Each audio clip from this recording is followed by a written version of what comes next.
تو یہ کہانی ہے ایک جن اور ایک خوبصورت لڑکی کی۔ روہیل پور کا پر اسرار جن۔ روہیل پور ایک سرسبز و شاداب گاؤں تھا جہاں کے لوگ سادہ اور محنتی تھے۔ اس گاؤں کے کنارے پر ایک قدیم حویلی واقع تھی جس کے بارے میں مشہور تھا کہ وہاں ایک جن مقید ہے۔ لوگوں کا کہنا تھا کہ جو بھی اس حویلی کے قریب جاتا ہے وہ واپس نہیں آتا۔ اس خوف کی وجہ سے گاؤں والے اس حویلی سے دور رہتے تھے اور بچوں کو بھی وہاں جانے سے منع کرتے تھے۔ اسی گاؤں میں مہر نامی ایک خوبصورت اور نیک دل لڑکی رہتی تھی۔ مہر کی عمر تقریباً 18 سال تھی اور وہ اپنی والدہ کے ساتھ رہتی تھی۔ اس کے والد کا انتقال بچپن میں ہی ہو گیا تھا، جس کے بعد اس کے والدہ نے اسے محبت اور محنت سے پالا تھا۔ مہر کو کتابیں پڑھنے اور نئی چیزیں سیکھنے کا شوق تھا۔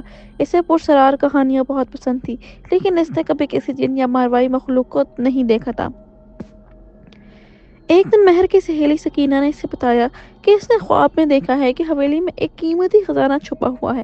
سکینہ نے مذاق میں کہا، مہر، اگر تم واقعی بہادر ہو تو اس حویلی میں جا کر خزانہ تلاش کرو۔ مہر نے مسکراتے ہوئے جواب دیا، خواب تو خواب ہوتے ہیں، لیکن اگر واقعی وہاں کچھ ہے تو ہمیں معلوم کرنا چاہیے۔ مہر کے دل میں تجسس بڑھتا گیا۔ اس نے فیصلہ کیا کہ وہ خود حویلی جا کر حقیقت معلوم کرے گی۔ ایک رات جب چاندنی اپنی روشنی بکھیر رہی تھی، مہر چپکے سے اپنے گھر سے نکلی اور حویلی کی طرف چل پڑی۔ حویلی کے دروازے پر پہنچ کر اس کا دل زور زور سے دھڑکنے لگا، لیکن اس نے ہمت جمع کی اور دروازہ کھولا۔ حویلی کے اندر گپ اندھیرا تھا۔ مہر نے اپنی لالٹین جلائی اور آگے بڑھی، ہر قدم پر فرش چرچراتا ہوا اور ہوا کی سرسراہٹ سنائی دیتی۔ اچانک ایک گہری اور بھاری آواز گونجی، کون ہے؟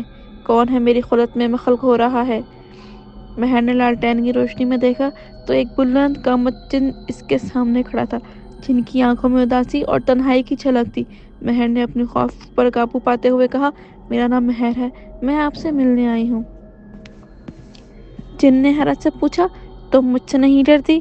مہر نے جواب دیا، نہیں، میں سمجھتی ہوں کہ ہر کہانی کے دو پہلو ہوتے ہیں، میں آپ کی کہانی سننا چاہتی ہوں۔ جن نے ایک گہری سانس لی اور کہا، میرا نام زرق ہے، میں اس حویلی میں صدیوں سے قید ہوں۔ کبھی میں بھی انسان تھا، لیکن ایک ظالم جادوگر نے مجھے دھوکہ دے کر جن بنا دیا اور یہاں قید کر دیا۔ مہر نے ہمدردی سے پوچھا، کیا کوئی طریقہ ہے جس سے آپ آزاد ہو سکیں؟ زرق نے بتایا، ہاں، اس جادوگر نے ایک تعویذ بنایا تھا جس میں میری آزادی کا راز ہے۔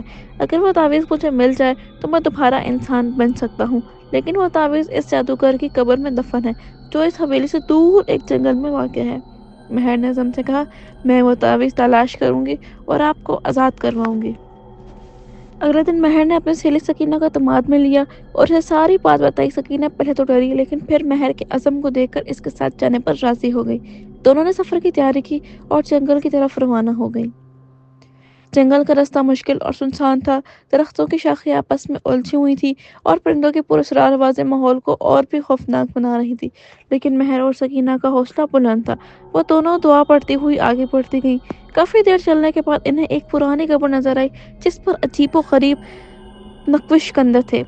مہر نے سکینہ کی طرف دیکھا اور کہا، یہی وہ جگہ ہے جس کا ذکر زرق نے کیا تھا۔ سکینہ کے ہاتھ کانپ رہے تھے، لیکن وہ خاموشی سے مہر کے ساتھ قبر کے قریب جا پہنچی۔ مہر نے قبر کے گرد زمین کھودنی شروع کی۔ کچھ ہی دیر میں ایک لکڑی کا بکسا نکل آیا جس پر سیل مہر ثبت تھی۔ مہر نے زرق کی سکھائی ہوئی دعا پڑھ کر سیل توڑی اور بکسا کھولا۔ اندر ایک پرانا لیکن چمکدار تعویذ موجود تھا۔ جیسے ہی میں نے تعویذ کو ہاتھ میں لیا، ایک زوردار آندھی چلی اور زمین ہلنے لگی۔ سکینہ ڈر کر چیخ پڑی، لیکن مہر نے مضبوطی سے تعویذ تھامے رکھا۔ آندھی تھمنے کے بعد دونوں نے جلدی سے وہاں سے واپس جانے کا فیصلہ کیا۔ وہ تھکی ہاری لیکن خوش تھی کہ انہیں تعویذ مل چکا تھا۔ جب وہ واپس حویلی پہنچی تو رات کا اندھیرا گہرا ہو چکا تھا۔ حویلی میں داخل ہوتے ہی زرق ان کے سامنے آ گیا۔ زرق کی آنکھوں میں امید کی چمک تھی۔ مہر نے تعویذ تھما دیا۔ زرق نے تعویذ کو کھولا، آنکھیں بند کی اور کچھ الفاظ پڑھنے لگا۔ اچانک اس کا وجود روشنی میں نہا گیا۔ دیکھتے ہی دیکھتے زرق ایک جن نمایاں جسم ختم ہونے لگا اور اس کی جگہ ایک انسان کھڑا تھا۔ وہ ایک دراز قد باوقار شخص تھا جس کی آنکھوں میں شکریہ اور سکون تھا۔ زرق نے مہر اور سکینہ کے سامنے ہاتھ جوڑ کر کہا، تم دونوں نے میری آزادی کا رستہ کھولا ہے، میں تمہارا یہ احسان کبھی نہیں بھولوں گا۔